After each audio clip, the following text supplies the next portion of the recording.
ఆచార్య సుప్రసన్న గారి సహృదయ చక్రం 2వ భాగం 31/7/26 శ్రవ్య కావ్య ఇతివృత్తం. మహాకావ్యంలో ఉన్న ఇతివృత్తం ఈ విధంగా ఉండాలన్న విషయం ప్రాచ్య అలంకారులకు చెయ్యలేదు.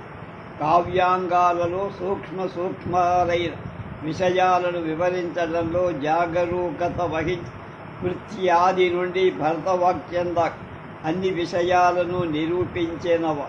దీని గురించి అంత స్పష్టంగా చెప్పకపోవడం ఆశ్చర్యంగానే అనిపిస్తుంది. కవికి కావ్యం నిర్వహించడం కథ ప్రధానమైన కథలోని ప్రధానమైన పాత్రలను ఆశ్రయించే రసభావాదులు కలుగుతుంది. కవి స్వీకరించిన ఒకానొక కథ తాను చెప్పబోయే మహా విషయానికి అనుగుణంగా ప్రవృత్తమవుతుంది. ఈ మహా విషయాభిముఖంగా కవి తన కావ్యంలోని సర్వ సంఘటనలు కల్పిస్తూ పాత్రల మనోవృత్తులను తీర్చిదిద్దుతారు. కావ్య వ్యంగ్యంగా తను చెప్పదలిచిన దాన్ని భాషింపచేస్తారు. ఊరికే కావ్యం రాయటంలో అర్థం లేదు. యథేచ్ఛగా తనకు తోచిన విషయాలు అల్లుకుంటూ పోతే ఎంతైనా రాయచ్చు. త్రాడు బొంగరం లేని ఈ సంఘటన మంజరి కలగూర గంప అనగలం కానీ కావ్యం అనదు. అందువల్లనే ఒకనొక మహాధర్మం వ్యంజకంగా చేయటం కోసం అనుగుణమైన వస్తువు కవి ఎన్నుకొని తదనుగుణమైన కల్పన చేసి కథను కుదించి పెంచి కావ్యంగా తీరుస్తారు. అందువల్ల కథాస్వరూపం ఇలా ఉండాలి అని నిరూపించటంలో అంతగా సార్థక్యం లేదని ఆలంకారికులు భావించి ఉండవచ్చు.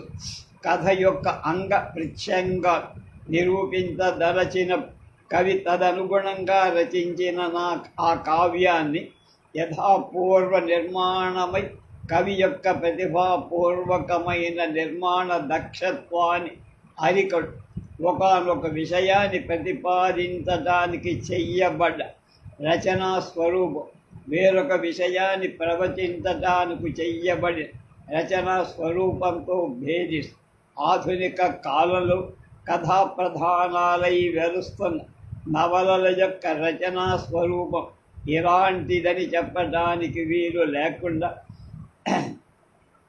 నవంగా రోజుల అభివృద్ధి పొందు ఒకనొక ప్రతిభావంతుడైన రచయిత తత్పూర్వమున్న నవలల నిర్మాణ మార్గానికి భిన్నంగా వేరొక మార్గం తొక్కుతారు. ఈ విషయం తెలిసిన వాడు అవడం చేత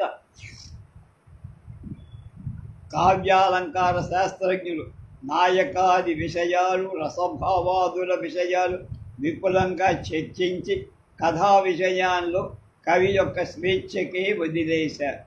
ఇతివృత్తంతు కావ్యస్య శరీరం పరికీర్తితం అన్న భరతుడు కూడా కావ్యం యొక్క ఈ కథా శరీర లక్షణాన్ని ఎరిగినవ. ఏ ఉద్దేశంతో నిర్మించిన కథ తదనుగుణమైన ఆకారం తారుస్తుంది. కుంభకారుడు కొండలను చేసేటం ఆ శరీరాన్ని దాని యొక్క ప్రయోజనానికి అనుగుణంగా బాణగా, కడవగా, కూజాగా, మూకుడుగా ఈ నిర్మాణంలోని శక్తి చాలా అవసరం. లేకపోతే దాని ప్రయోజనమే దెబ్బతీడు.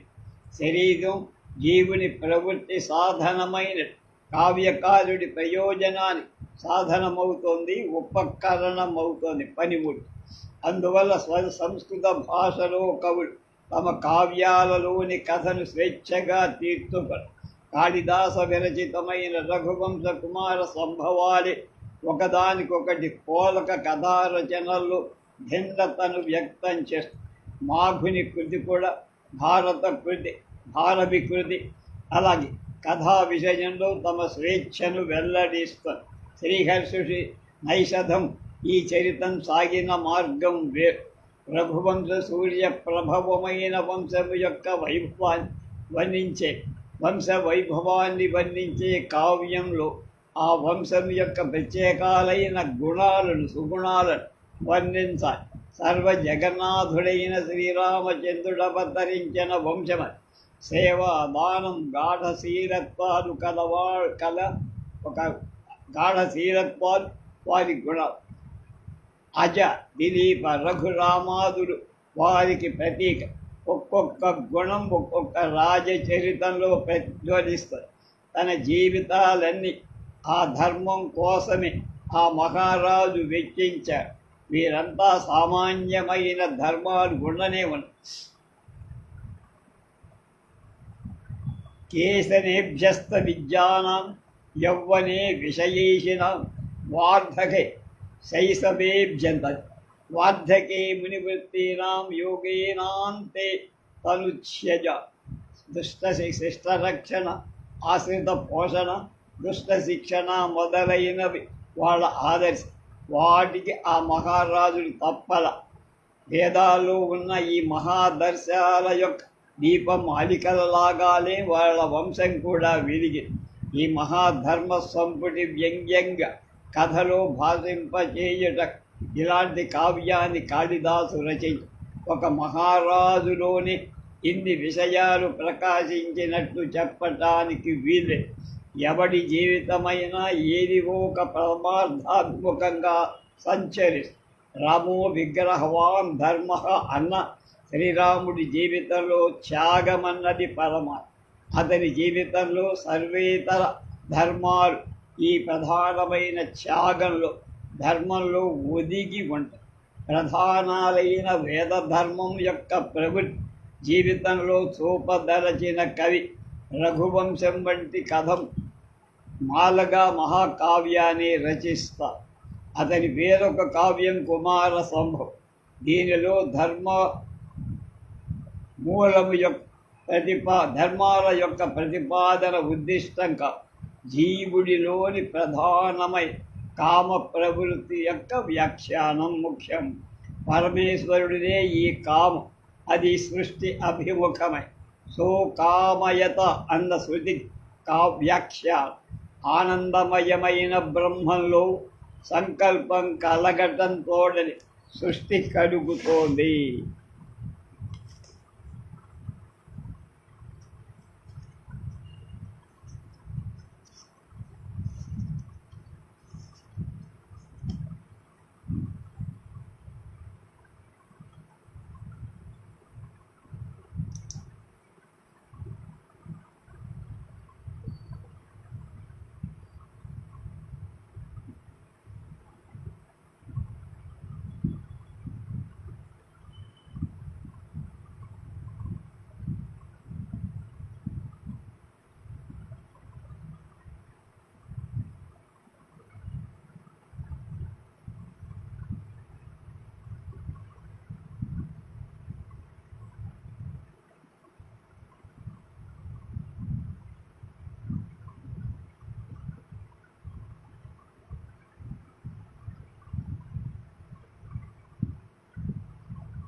ఈ సృష్టి, ఈ సంకల్పానికి కలిగిన ఫలం, ఈ సంకల్పాన్నే కామం లేక వాంఛ.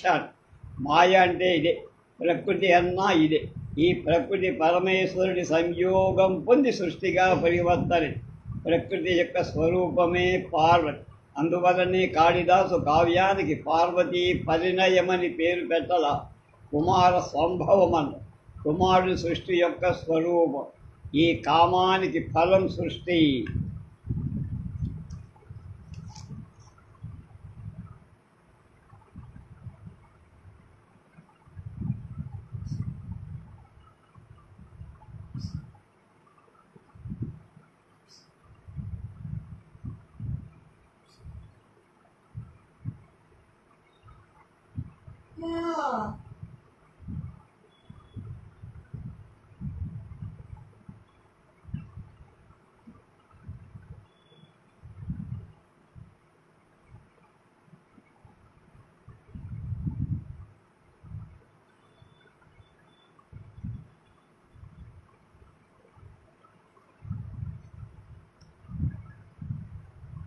కామానికి సృష్టి కలుగటం సూచించే కావ్యాన్ని కాళిదాసు ఈ కామ ఫలమైన సృష్టి యొక్క విలాసం చెప్పడం కవి యొక్క సంకల్పంగా.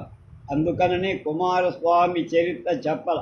ఆ ఉద్దేశం కలవాడు కనుకనే కవి కుల గురువు భగవంతుని సరతాన్ని బలి కావుననే కవి కుల గురువు భగవంత.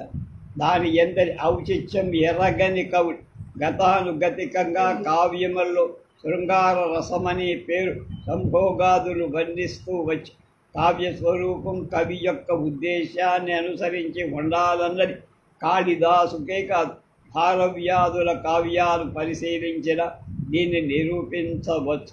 కావ్య నిర్వహణం ఇంత క్లిష్టమై కత్తి వాదర మీద నడవటం కవి ప్రతిభను అనుసరించి ఎట్టి స్వరూపమైన అది పొందుతుంది. సంస్కృత నాటకకర్తలకు ఈ విషయం బాగా తెలుసు.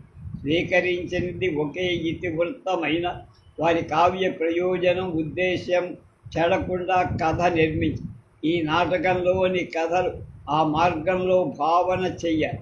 మహావీర చరితానికి, అనర్ఘ రాఘవానికి, ప్రసన్న రాఘవానికి, బాలరామాయణానికి కథా దృష్టితో చూస్తే అనంతమైన భేదం కనబడు. ఒక్కొక్క నాటకంలో ఒక సంఘటనకు ఒక్కొక్క ప్రవృత్తికి ప్రాధాన్యము. ఇది తారతమ్య పరిశీలనం చేత కానీ తెలియర. కావ్యంలో అంగిరసాన్ని పోషించటం కోసం తదనుగుణమైన పాత్ర ప్రవృత్తి మహావీరుడైన రాముడు ఒకతో, మహాదారుడైన రాముడు ఒకతో, మహా దుఃఖశీలి అయిన రాముడు ఒకతో ఆయా నాటకాలను అనుసరించి కలప. ఈ పాత్ర ప్రవృత్తి రసాభిముఖంగా ప్రవహి. ఈ ప్రవృత్తి తత్పాత్ర యొక్క స్వస్థితికి భంగం కలిగించనంతవరకు మారవదు. నిజంగా ఇది మార్పు కాదు. ఈ విధంగా ఒదిగిపో తక్కిన గుణాలు ప్రధానాలు కాకపో. కానీ వాల్మీకి చిత్రించిన రాముడి కన్నా విశిష్టంగా ఉండాల్సిన రాముడు తద్వ్యతిరేకంగా ఉండర. పురాణ గాథలకు నవీన వ్యాఖ్యానాలనే పేర మీద ఈ కాలంలో దుష్టాలు రసభావహీనాలైన రచనలు వస్తున్నాయి. వాటిలో రామాదుల సంపూర్ణంగా స్వప్రవృత్తికి వ్యతిరేకంగా కనిపిస్తుంది. పాఠకుల మనస్సులలో సుపరిచితాలైన రమాదుల భిన్నాలుగా ఈ మూర్తులు ప్రవర్తిస్తే బింబ ప్రతిబింబాలలోని వైరుధ్యం వల్ల అది చమత్కారంగా, హాస్యంగా ఒక్కొక్క చోట జుగుప్స కూడా. పరిశీలింపగా కావ్యంలో కథ ఈ విధంగా ఉండాలని ఆలంకారికులు నిర్ణయించాల. ఎందుకంటే కావ్యం యొక్క పరిధి నాటకాదుల కన్నా చాలా విశాలమై. కానీ పురాణాలు ఎంత విశాలమైంది కాదు. పురాణాలు మిత్ర ఉపదేశ రసభావాల అనుభూతి వీటిలో కలగటం దుర్లభం. మనకున్న రెండు ఇతిహాసాలు గొప్ప కావ్యాలే. వాటిని వస్తువును అనుసరించి పడిన పరిధిలో ఒదిగించడం కష్టమే. ముఖ్యంగా మహాభారతంలో ఈ చిక్కు బాగా అయినా కావ్యంలోని ఇతివృత్తానికి కావ్యంలో ఇతివృత్తాన్ని గురించి చేసిన విభాగాన్ని పాటింపాలని కొందరు భావిస్తారు. రసాది సిద్ధాంతాలు మొదట రూపానికి చెందినవే అని వాటిని తర్వాత నాటకానికి అన్వయించడం. అలాగే కావ్య వస్తు విషయంలో కూడా నాటక వస్తు విషయాన్ని పాటించాలని, దీనిలో ఉన్నటువంటి నాటక సంధులని ఉంటాయని సాహిత్య దర్పణం చెబుతూనే సర్గబంధువు మహాకావ్యం తత్రైకో నాయకపుర సర్వం సహ క్షత్రియో వ్రాసి ధీరోదాత్త గుణాన్విత ఏకవంశ భవా భూపా కులజా బహునోపి నా శృంగార వీర శాంతానాం ఏకాంగీ రసయిష్యతి అంగాని సర్వేపి రసాః సర్వే నాటక సంధయ. ఇది హాసోద్భవం వృత్త మంజద్వా సజ్జనాశ్రయ చత్వారస్తస్య వర్గాః స్యుః తేష్వేకంచ ఫలం భవేత్. సాహిత్య దీన్ని అనుసరించినప్పుడు నాటకాలలోని పంచసంధులు కావ్యంలో గోచరించాలని తెలుసు. ఇతివృత్తాన్ని గురించి ఇతివృత్తోద్భవంగా సజ్జనాశ్రయంగా చెప్పబడి, అంటే కావ్యేతి వృత్తం ప్రసిద్ధం కావదు, గ్రథితం కాకపోయిన ప్రజలలో వాడుకలో కావదు. సజ్జనాశ్రయం అన్నప్పుడు సజ్జనులలో ఉన్న కథ అనే కానీ సజ్జనుని గూర్చిన కథ అని చెప్పు. ఈ రెండవ పక్షంలో కల్పిత ఇతివృత్తం కూడా సజ్జన నాయకమైతే కావ్యంలో ఉండొచ్చని చెప్పు. ఈ మాటకి చారిత్రక ఇతివృత్తమని కూడా చెప్పు. అంటే విశ్వనాథుడు 2 విధాలే ఇతివృత్తాలని చెప్పిన దాన్ని 4 విధాలుగా భాగించవచ్చు. ఒకటి ఇతిహాస ఉద్భవం, కుమార సంభవాదులవ, 2 పరంపరలుగా కథలుగా వచ్చేది ఉదయంలాగా, 3 కల్పితమైంది కాదంబరిత్యాదుల, 4 చారిత్రాత్మకమై హర్షవర్ధన రాజవర్ధనాదుల చరిత్రల. ఈ విధంగానే కావ్యేతి వృత్తాలు ఉండొచ్చునని మనం భావించాలి. ఈ ఇతివృత్త విభాగం భరతుడి నాడే ఉంది. ఆనాడు నాటకాల గురించి చెప్పేటప్పుడు ప్రఖ్యాతమైన ఇతివృత్తం వాడాలని చెప్పి ఆహార్యమైన ఇతివృత్తమని మరొక తోట. ఇక్కడ ఆహరింప తగింది అంటే ఉత్పాద్యం అని అర్థం చెప్పారు. భామహుడు ఇలా వృత్త దేశాదిచరిత శంసి శోత్వాద్య వస్తుజ కళా శాస్త్రాశ్రయం చేది చతుర్థాభిజతే పునః.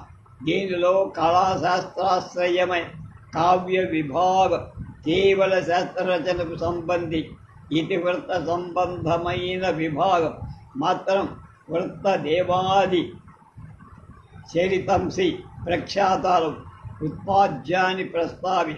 కావ్యాదర్శనంలో దండి కూడా ఇదే చెప్పి ఇతిహాస కథోద్భూత ఇతరద్వా మితరద్వా భూతం ఇతరద్వా సదాశ్రయం చతుర్వర్గ ఫలాయత్తం చతురోదాత్తనాయక్ సర్వత్ర భిన్న వృత్తాంతై ఉపేతం జనరంజన కావ్యం కల్పాంతరస్థాయి జాయేత సచలంకుల్.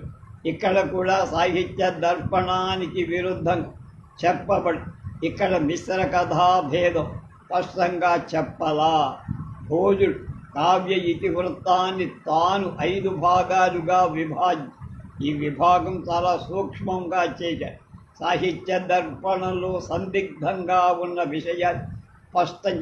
కథా శరీర సంవిధాన భేదా పంచ ఇతిహాసాశ్రయం కథాశ్రయం ఉత్పాద్యేతి వృత్తం అనుత్పాద్యేతి వృత్తం ప్రతిసంస్కారాచ్యేతి వృత్తం ఇతిహాసాశ్రమం వృత్తదేవాది చరిత సంస్థిత ఇతిహాసాశ్రయ యథా కుమార సంభవ హయగ్రీవ వధాయ ते ऐतिहासिकं चरितं मावेदय कथाश्रयं बृहत्कथादि प्रतिपन्न प्रख्यातोदात्तनायक चरित अविषयमत् महाकाव्यादेः प्रबन्धस्याभिधत्ते यथावच्छीश्वरचरितं बुधजनोदयः उत्पाद्येति वृत्तं कविमनीषा प्रकल्पित चतुर्वर्ग अवबोधहेतु दिव्यादिचरितं कविर्भूते यथा चन्द्रापीडपुण्डरीकादि च अनुत्पाद्येति वृत्तं यथा अवगतवर्तमानातीतमहाराजात् वृत्तवर्णनविषयता अस्याम् अचष्टे यथा हर्षवर्धनराजवर्धनादिचरितं हर्षचरिते प्रतिसंस्कार्येति इतिवृत्तम् इतिहासेषु यथा स्थितवस्तुनिबन्धने न्याय प्रवृत्ते अप्यफलं दत्त अनिष्टावाप्तिफलत्वं च दृश्यते अन्यथा यत्प्रवृत्तेरपि फलयोगावधार्यते यत्र यत्र प्रतिसंस्कारो विधेयः यथा శాకుంతలాది प्रतिसंस्कारः మాలవల్లి వారి నాట్య కోశంలోంచి చెప్తున్నా. భోజుడు చెప్పిన అంత విస్తృతమైన కథాభాగం ఆలంకారికుల మరెవరూ చేసినట్టు కనపడలేదంటున్నారు సుప్రసన్నాచార్య. ఈ మార్గాన్ని అనుసరించి చూసితే కావ్యేతి వృత్తము 5 విధాలుగా కనబడు. విశ్వనాథుని నిర్వచనాల్లో ఊహించిన 4 భేదాలే కాక ప్రతి సంస్కార్యేతి వృత్త కొత్త విభాగం కనబడు. పూర్వకథ ఉండనే ఉంది, కానీ దాని రసానుభవానికి తగినట్టు సంస్కరించ, కల్పనలు చెయ్య, అక్కడక్కడ కొంత పరిచయించ. అందువల్ల ప్రతి సంస్కార్యేతి వృత్తం పుడుతుంది. ఇది వృత్తం 2 విధాలుగా విభజించింది విశ్వనాథుడు. 5గా చేసిన వాడు గోధు. ఈ 2 విభాగాలు పరస్పర విరుద్ధాలు కావు. ఒకదానిలో ఒకటి ఏకీభవం. ఈ కథా నిర్మాణంలో ఔచిత్యానికి అధికమైన ప్రాధాన్యం. ఔచిత్య సహితమైతే ఏ విధంగా కథ నిర్మించుకున్న బాధ. ఒక్క కథ నిర్మించేటప్పుడు దానికి సంబంధించిన జాగ్రత్త ఎంతో అవసరం. తత్సంబంధాలైన శిల్ప మర్యాదలు నెరిగి కవిత్వ నిర్మాణం చెయ్య. ఆనందవర్ధనుడు ప్రబంధగతమైన ధ్వనిని గురించి చెప్పినప్పుడు ఈ విషయాన్ని చర్చించారు. ఈ ప్రబంధ నిర్మాణం చాలా క్లిష్టమే. ఈ కథా శరీరం విభావానుభావ సంచార్యౌచిత్యాలు. ఈ కథా శరీరం ప్రఖ్యాతంగాని ఇతివృత్తం శ్రవ్యకావ్యం కనుక శ్రవ్యకావ్యాలు ఇతిహాసోద్భవాలు. దానిలోంచి ఇతిహాసోద్భవం 10 సంస్కార్యం వస్తుంది. అలాగే రెండోది సదాశ్రయం లేక సజ్జనాశ్రయం. తర్వాత ఈ ఇతిహాసోద్భవం 10 సంస్కారోద్యమం కథాశ్రయం ఉత్పాద్యము. సజ్జనాశ్రయం నుంచి చారిత్రకం ఏర్పడు. కల్పితంగా ఉత్ప్రేక్షితంగా ప్రఖ్యాత కథలు మార్పులు చేయొచ్చని కూడా. ఇది వృత్తపర వశాయాతం త్యక్వా అనుగుణాం స్థితం ఉత్ప్రేక్షాత్యంతరాభీష్ట రసోచిత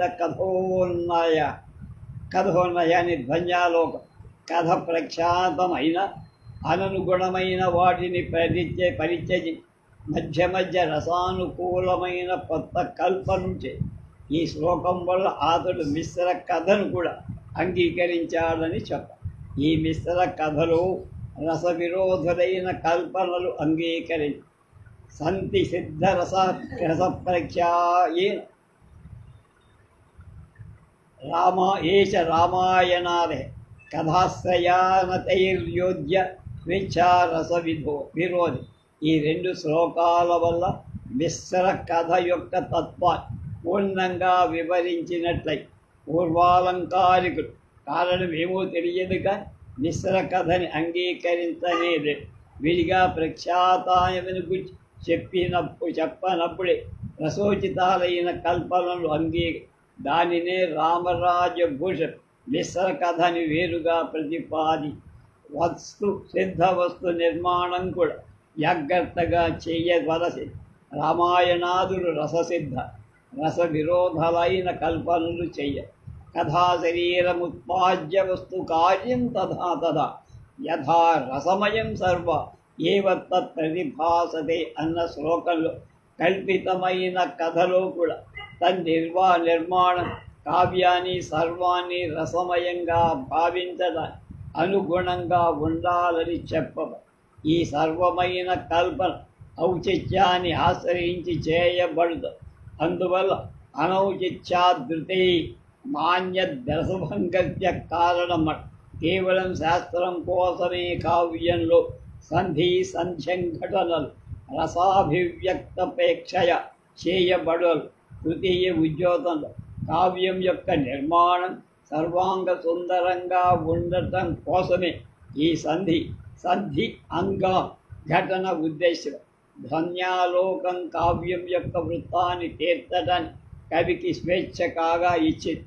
దశరూపక కర్త ఇలా ప్రఖ్యాతోత్పాద్యమిశ్రత్ భేదాత్రేధాపి విస్త్రివిధ ప్రఖ్యాతం ఇతిహాసవాది ఉత్పాద్యం కవికల్పితం నిశ్చయం సంకరాత్తాభ్యాం దివ్యమత్యాది భేద.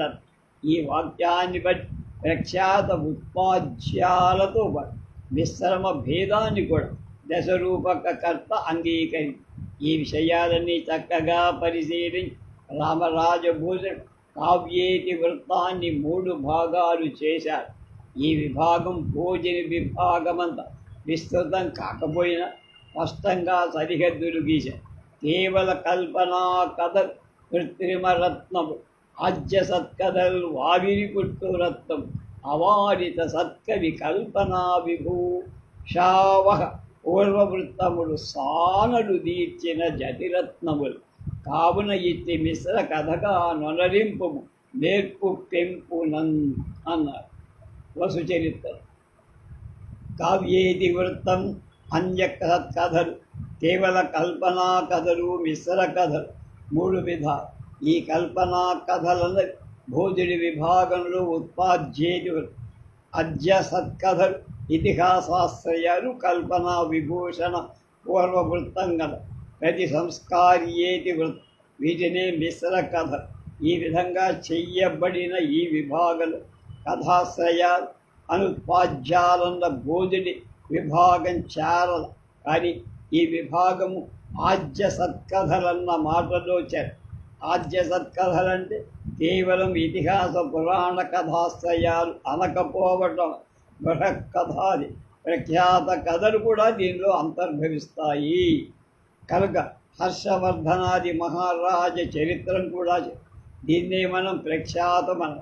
కల్పనా విభూషావహ పూర్వవృత్తాల మిశ్ర కథను అతడే చెప్పు. ఈ విధంగా అతని విభాగం ప్రఖ్యాతం, కల్పితం, మిశ్రమం అని 3 విధాలు. ఇది దశరూపకారుడి నిర్ణయంతో చక్కగా సరిపో. దీనివల్ల భోజుడి విభాగాలను రామరాజుని విభాగం ఎట్లా అంతర్భావము.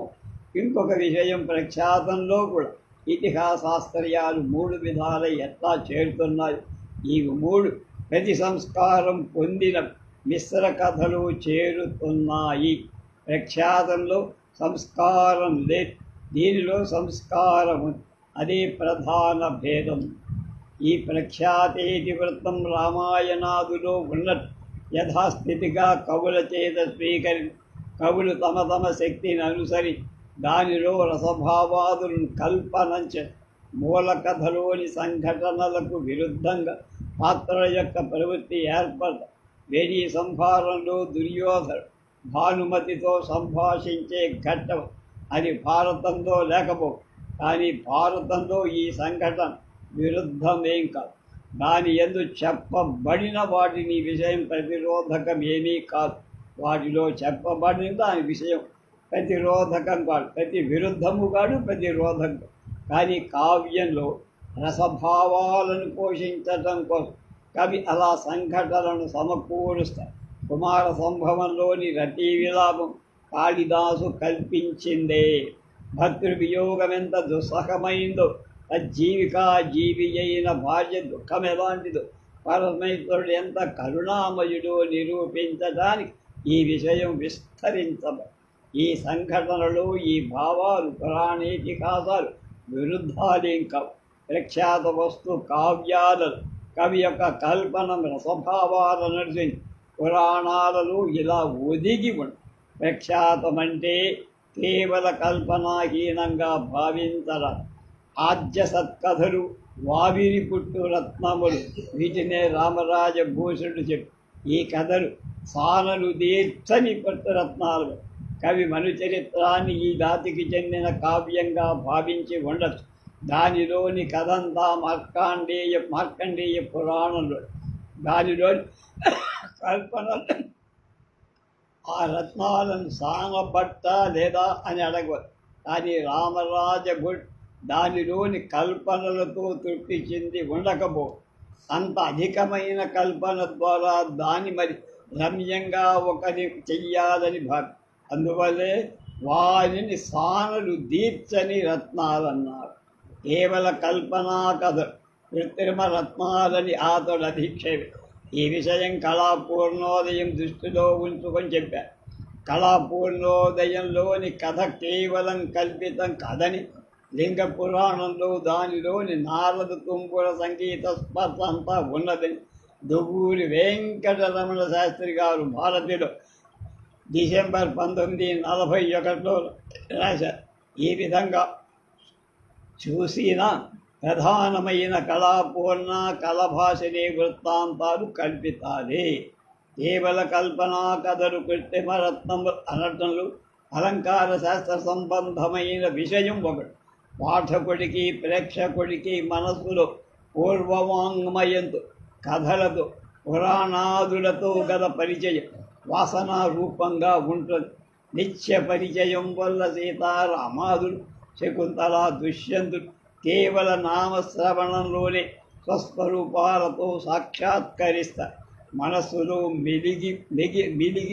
మెలిగిపో కవి యొక్క చమత్కారాలైన భావ కల్పన సంఘటన ఇవన్నీ మనసులో సుస్థితాలైన పాత్రను గురించి అవటం వల్ల సజ్జ పర నిర్వృత్తి కలగటానికి అవకాశం.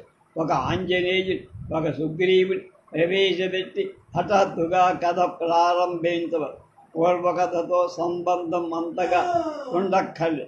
కథ జగత్ప్రసిద్ధి కావున పూర్వపర్వ అర్ధ యుక్తి చేయనట్టి ఎడల యత్నమించుకంతయు వలసినట్టు చెప్పవలసియుండు అని విరాట్ పర్వంలో తిక్కన చెప్పారు.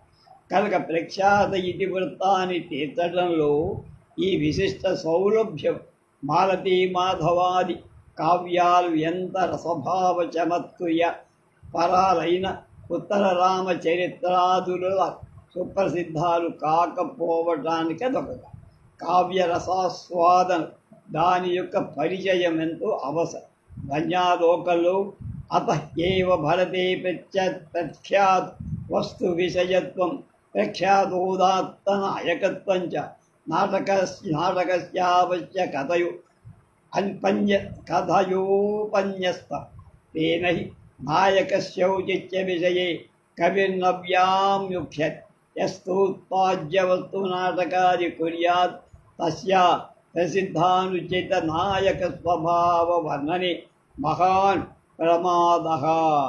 కారికావృత్తి అని చెప్పుతో రసభావాదులనాశ్రయింపని కేవల ఉత్కంఠయే రేపడ ప్రధానమైన ఆధునిక నవలలోని ఇతివృత్తాల యొక్క అపరిచయమే ప్రఖ్యాతి ఇతివృత్తాలు నిర్వహించటం కావ్యంలో కల్పితేటి వృత్తాలు నిర్వహించడం కష్టమైనవి.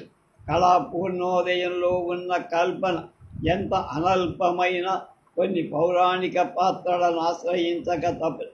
కథలో ద్వారకా శ్రీకృష్ణుడు, ఆయన అంతఃపురం, నారద తుంబురుడు, రంభా నలకూబరుడు, సరస్వతి చతుర్ముఖులు ఇవన్నీ పాఠకులకు నిత్య విచిత్రాలైన పాత్రాలే. ఇవన్నీ చుట్టుపక్కల ఉంచుకొని సూర కథ ప్రారంభించి కావ్యంలోని ప్రధాన సంఘటనే సరస్వతి చతుర్ముఖ సంవాదం. అది ఏదైనా కళాపూర్ణోదయ కథ కల్పితమే కానీ మిశ్రమ కథ కాదు. మిశ్రలో ప్రధాన కథ ప్రఖ్యాతమైందే కానీ కొన్ని సంఘటనలు కొన్ని పాత్రలు మాత్రమే కల్పి. కళాపూర్ణోదయంలోని ప్రధానమైన కథ కల్పించబడింది. కొన్ని పాత్రలు సంఘటనలు ప్రఖ్యాతాలు. ఇది మిశ్ర కథా లక్షణాన్ని విరోధ లక్షణం. కల్పిత కథలో అయిన కేవలం కల్పిత కథ, కేవల కల్పనా కథలు కృత్రిమ రత్నాలు అనగా భ్రాంతి కలిగిస్తుంది. ఇది చాలా కాలం నిలవదు. కొంతకాలానికే ఆ రత్నాలు గాజు ముక్కలని తెలిసిపోతాయి. అలాగే కల్పిత కథలలో కథాత్మ భ్రాంతి కొంతకాలమే నిలిచి దాని కథాత్వాన్ని పోగొట్టుకొని ఈ పాత్రల పరిపూర్ణ మనోభావాలు నిర్మించడం అంత సులభం కాకపోవటం వల్ల మొదట ఆకర్షించిన మన మనస్సులో స్థిరంగా ఉండలేవు. ప్రాగ్విపశ్చిన్మతం గుణ రసము 1000 రెట్లు గొప్పది. నవ కథాకృతిని మించి అన్నాడు విశ్వనాథ సత్యనారాయణ గారు. నవకథా సృష్టిలో రసము యొక్క ప్రాధాన్యత లేదని చెప్పారు. కొత్త కథలు మాత్రమే సమాదరించడం పాశ్చాత్య భావలక్షణం కావచ్చు కానీ ప్రాచ్య భావుకు రసం మీదే నిష్ట కలవ. ఇక మిశ్రమక ఇవి సత్కవి కల్పన విభూషావక పూర్వవృత్త అందులోని పదాలను జాగ్రత్తగా పరిచి సత్కవుల చేత తమ కల్పనలన్నీ విభూషణులుగా అయ్యేటట్టుగా తీర్చబడిన పూర్వ వృత్తాలు. ఇవి సానలు తీరిన జాతి రత్న. ఇక్కడ కవి నికష ప్రతిభ, పూర్వవృత్తం పుట్టు రత్నం, కల్పనాలు రత్నం పొందిన కొత్త వంపులు, ఒదిగింపులు. ఇలాంటి కల్పన ఉత్తర రామచరిత్రలో, శకుంతలంలో, తొలివాటిలో అంతర్నాటకం. ఇది రాముడుకు సీతా లవకుశలము తెల్పటానికి కల్పి. దీనిలోనే లవకుశల పరక్రమ అభివ్యంగ్యంగా రామయజ్ఞాత్వం వాడు పట్టుకోవడం, చంద్రకేతు లక్ష్మణాదులు వాళ్లతో యుద్ధం చేయడం మొదలైన ఘట్ట. ఇవన్నీ ఆ నాటకానికి రసభావాన్ని పోషి లవకుశ మహావీరుడైన శ్రీరాముని సంతానంగా తీర్చడానికి ఘట్టాలు కల్పించబడ్డాయి. అంతటి రామాయణంలో లవకుశ పాత్రలకు ప్రాధాన్యం లేదుగా. 24,000 శ్లోకాలు రాసినా ఏం లేదు అందులో. కానీ ఉత్తర రామచరిత్రలో వాడు ప్రధానం. అందువల్ల ఈ విధంగా తీర్చిదిద్దటం ఈ కల్పన అవసరం. శాకుంతలం కూడా దీనిలో ఉన్న దుర్వాస శాపం కథను పూర్తిగా మార్చేది. భారతంలోని దుష్యంతుడి కథ యొక్క ఉపాఖ్యానమే.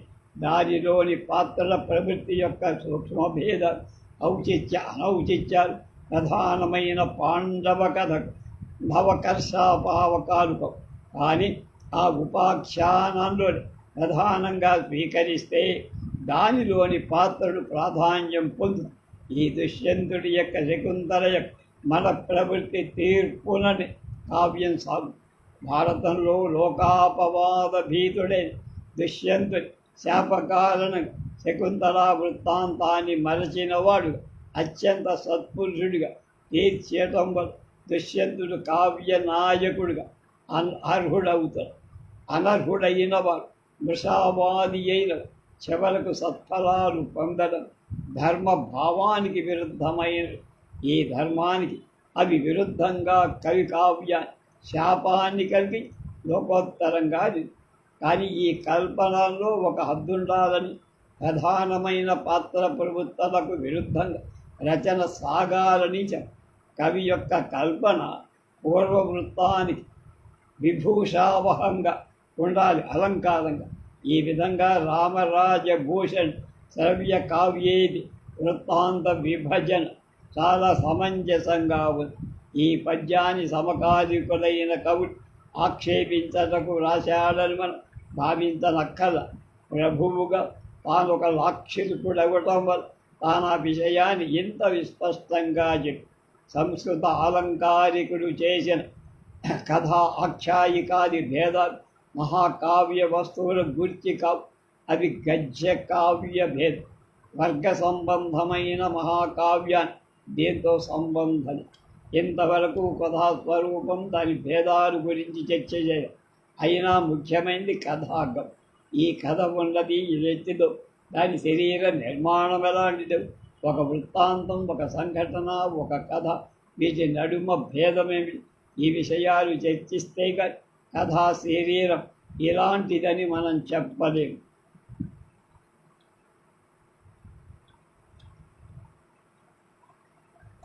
ఆ విషయాలని రేపు తెలుసుకో.